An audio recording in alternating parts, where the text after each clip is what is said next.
today in Cameroon's economic capital city, Equinox Central News Desk, Douala. Ladies and gentlemen, thanks for joining us on our third and last edition of the Bilingual Newscast for the day. The first part is in the French language with Julien Bert-Bissay. Julien Bert-Bissay, good afternoon. Bon après-midi à vous, Formi Armstrong Sanda. Mesdames et messieurs, bon après-midi à tous et bienvenue aux 12h sur Equinox Télévision. Le préfet de l'Océan interdit l'exploitation abusive des forêts et de l'or à Akom 2, c'est dans la région du Sud. Nourou Bello était en visite de prise de contact dans ce bassin forestier où les populations se plaignent de ne rien recevoir de cette manne naturelle. D'autres précisions dans ce reportage de Josepha Benabena. Les forêts communales et communautaires sont mal exploitées ici à Akom 2. Y compris le sous-sol, en lieu et place des populations, ce sont plutôt des individus qui bénéficient de cette manne naturelle.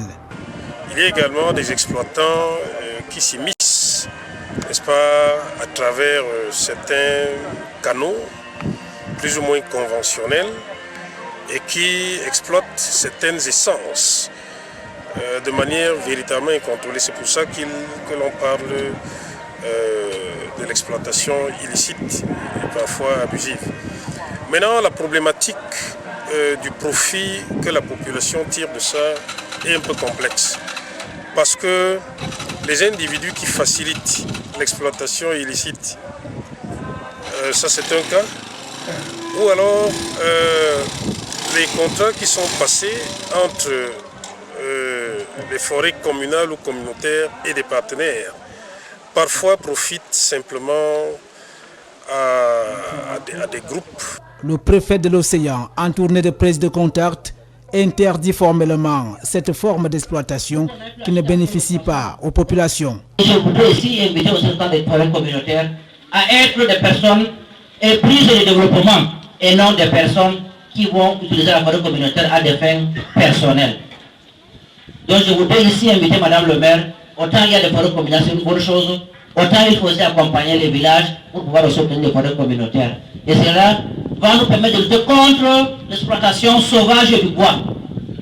Il faut que cela s'arrête, parce qu'on ne devrait pas continuer à exploiter le bois de manière sauvage. Parce que non seulement on va détruire toutes nos forêts, mais en termes de retombées, nous n'allons rien recevoir. On va peut-être vivre au quotidien, on peut avoir peut-être 1000 francs, 2000, on va manger, et demain la forêt va finir, on n'aura plus rien. Donc je voudrais aussi condamner l'exploitation illégale de l'or. Donc je voudrais ici demander à M. le sous-préfet d'arrêter immédiatement cette exploitation illégale de l'or dans cet arrondissement. L'élite locale prenant la parole s'engage à créer un comité de développement pour faire barrière à cet incivisme. Nous nous engageons à mettre sur pied un comité de développement pour accompagner les actions du gouvernement dans notre localité. Je crois que nous avons pris cet engagement tout à l'heure, encore auprès de monsieur le préfet. Nous n'avions pas de comité jusqu'à présent, ce qui n'est pas normal. Partout ailleurs, ces comités existent. Nous allons essayer de rattraper le temps. Le nouveau préfet de l'Océan veut capitaliser le riche potentiel de la jeunesse et les ressources naturelles pour ainsi booster le développement socio-économique d'Akom 2. Parlons santé à présent, l'hôpital de district de Ndikinimeki en déficit d'équipements et kits médicaux pour la médecine d'urgence. Plusieurs personnes y ont perdu la vie, notamment les blessés des 60 accidents de la circulation enregistrés en 2020 sur la portion de route Bafia-Ndiki-Makenene et sur la nationale numéro 4 Yaoundé-Bafoussam. On voit tout cela dans ce reportage d'Élisée Bogbay à Cyril. Qui fait partie du tristement célèbre triangle de la mort au Cameroun. L'axe Bafoussam-Yaoundé est particulièrement accidentogène. Pas plus tard qu'en janvier dernier, une quarantaine de personnes ont perdu la vie dans un accident de la circulation en Ndikinimeki sur l'axe Yaoundé-Bafoussam. Toujours sur cette nationale numéro 4, une soixantaine d'accidents et autant de morts ont été enregistrés entre Bafia et Nyokon en 2020.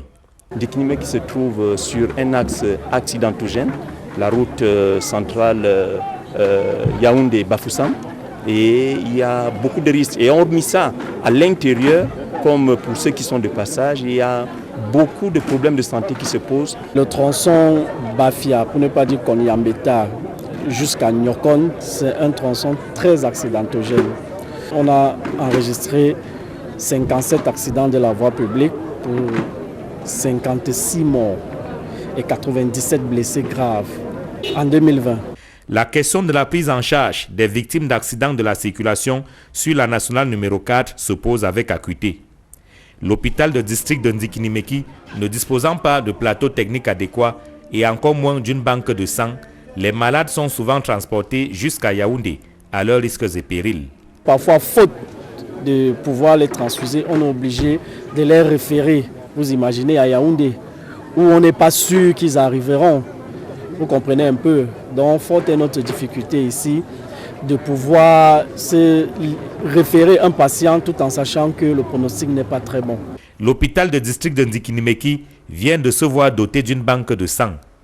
Une aubaine pour cette formation sanitaire qui dispose désormais de quoi sauver des vies. Cette banque de sang qui est mise sur pied aujourd'hui va permettre de relever le plateau technique de l'hôpital de district de Ndiki dans la prise en charge efficiente des patients. Non seulement des accidentés, mais aussi des patients du commun, chez les enfants avec les anémies, les femmes enceintes qui viennent accoucher et bien d'autres encore. Mais au-delà de l'hôpital de district de Ndikinimeki, expliquent les donateurs, la banque de sang pourra également servir pour les villes et villages environnants, notamment Bafia et Baganté, qui en ont grand besoin. Et la région de l'Est Cameroun tient ses 400 futurs commandos du bataillon d'intervention rapide. Ils ont été les plus téméraires à braver les différentes épreuves physiques sur les 2200 candidats au départ de ce recrutement. D'autres précisions avec Benjamin Sam. Ils étaient 2200 candidats au départ pour ce recrutement des jeunes de l'Est au profit du bataillon d'intervention rapide Lobir. Après identification et autres visites sommaires, seuls 1116 jeunes ont été retenus pour la suite du processus de recrutement. Ici, au camp du 2e BIR de l'État, situé à 50 km de Bertoua, sur l'axe Bertoua-Garoua-Boulaye, les candidats retenus vont suivre des activités physiques intenses. La course d'endurance sur un linéaire de 20 km avec une charge de 20 kg sur les épaules. À la traversée des villages Ndembo ou Grand Boulaye, les populations riveraines sont massivement sorties pour encourager ces jeunes. Le long du parcours aussi, quelques bouteilles d'eau pour se désaltérer. Déjà, le premier à l'arrivée de cette étape est ovationné et habillé par le gouverneur Grégoire Mvongo. Satisfait de ce que j'ai vu. D'abord, il y a eu beaucoup de candidats. La région de l'Est a présenté beaucoup de candidats, un peu plus de 1000 d'ailleurs. Deuxièmement, l'engouement populaire. Vous avez vu comme moi, dans les villages, les gens étaient en bordure de la route pour voir un peu comment ces jeunes étaient en train de compétir. Voilà, pour faire partie de l'unité d'élite de notre armée qu'on appelle le BIR. 400 sélectionnés, pas plus pour la suite du processus, une chance pour ce bon dernier. De quoi savourer le challenge, même si ce n'est pas encore la fin des épreuves. Bon, pour continuer, c'est d'avoir espoir et travailler plus fort. Parce que c'est le travail qui compte. Parce que si je lâche ici, ça va aussi cuire dans moi. Donc, l'essentiel, c'est que je dois avoir espoir en moi-même. Donc, moi-même, je dois travailler d'abord. Je connais d'abord ma santé en moi-même. Parce que s'il ne me sentait pas bien, il n'allait pas faire ce que j'ai obtenu. La plupart des candidats nourrissent un long rêve de servir dans l'armée camerounaise. La réalisation de ces rêves ne tient plus qu'à quelques épreuves. J'ai choisi l'armée pour défendre mon pays contre les Boko Haram, les ambazoniens.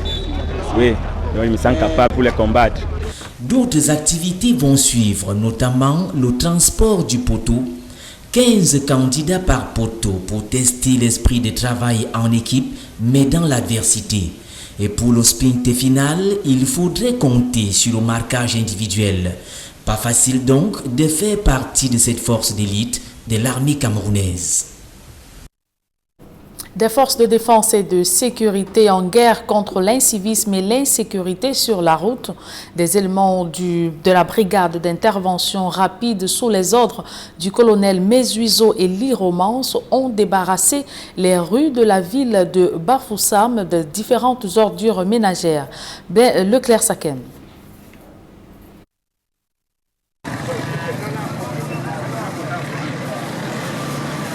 C'est une opération de char que mène la brigade d'intervention rapide dans les rues de la capitale régionale de l'Ouest où de nombreux concitoyens continuent de s'illustrer par un incivisme criard, déversant déchets et autres impuretés ça et là dans la nature. Le principal objectif c'est quoi? C'est déjà apporter notre pierre, contribuer à l'embellissement de la ville de Bafoussam. Vous voyez, la ville a été bitumée un peu partout et on se dit que qu'est-ce que le militaire peut apporter à la mairie de Bafoussam. On se dit qu'on c'est participer à l'entretien de l'environnement avec cette campagne d'hygiène et salubrité et que vous venez de vivre.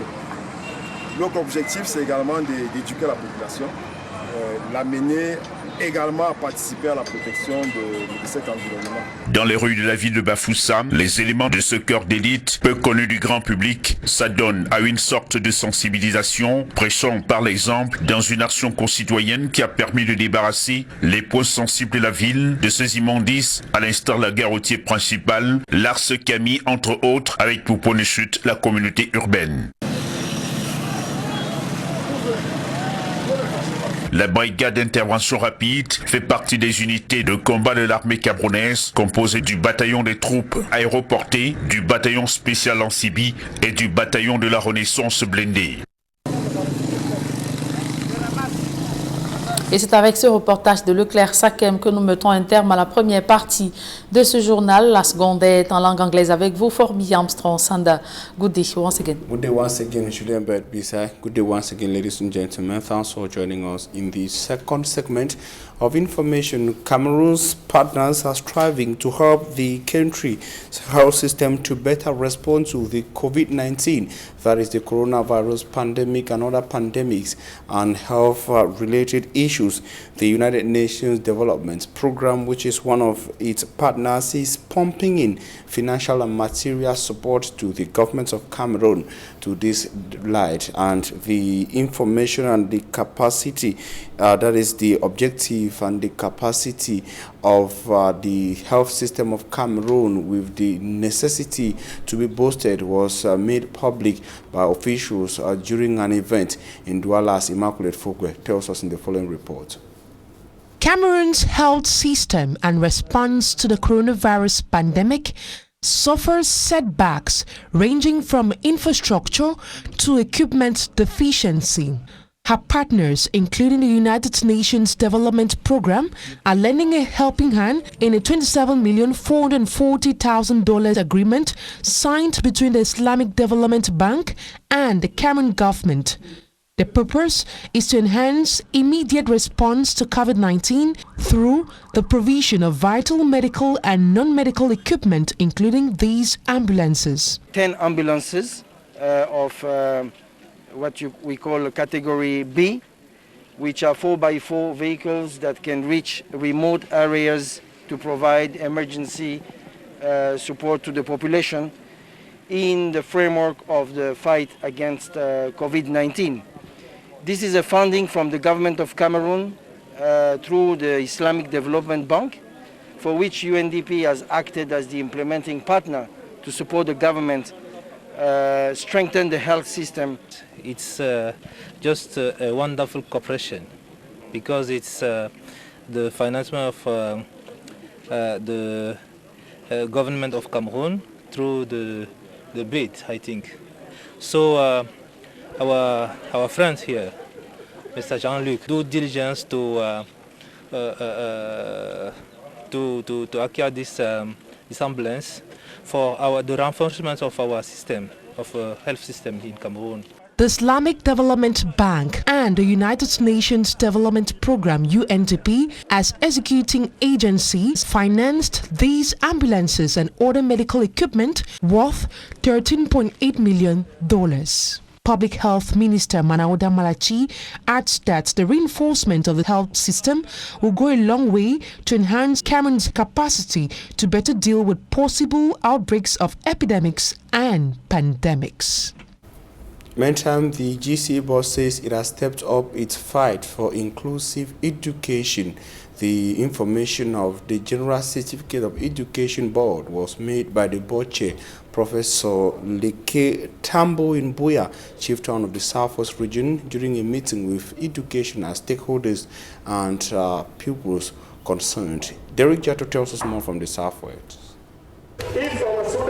Candidates with disabilities are among the hundreds of thousands of candidates who sit in every year for their end-of-course examinations organized by the Cameroon GCE board, and most of them face challenges, especially those that are visually impaired. Which has been a very big challenge to give every child, every student, every candidate the opportunity to participate effectively in the examination system.